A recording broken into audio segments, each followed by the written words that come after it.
வா போய் வா போய் வா போய் வா நண்பா.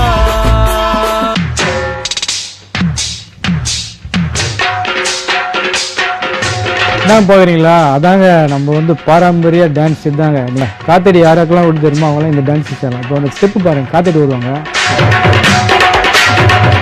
இது ஸ்டெப்பு. அப்புறம் மாஜா போடுவாங்க,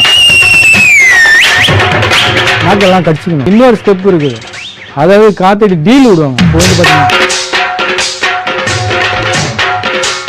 காத்தடி விட்டாக்கா இந்த டான்ஸ் ரொம்ப ஈஸியாக ஆடலாம்.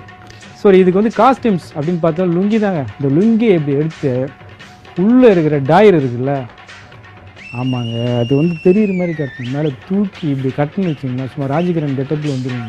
இந்த டான்ஸ் ஆடுறதுக்கு நமக்கு யாரும் வந்து வாழ்த்த மாட்டாங்க, நாமளே வாழ்த்திக்கணும். அதுக்கு தான் வந்து நாக்கு நல்லா நீட்டி இந்த கட்டு வரல தொட்டு அப்படி எச்சில் அப்படி பொட்டு வச்சுக்கணும்னா அப்படியே உச்சந்தலையிலேருந்து உள்ளங்கால் வரைக்கும் ஜிவ்வுன்னு ஏறும்.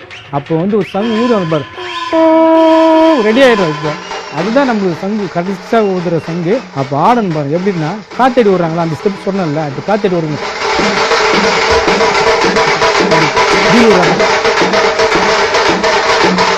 கீழே பார்த்தாங்கன்னா அடிக்காரு. இந்த 2 ஸ்டெப் இருக்கு. இதை வந்து ஃபாஸ்ட்டாக ஆடணும்னு வச்சுங்களேன்,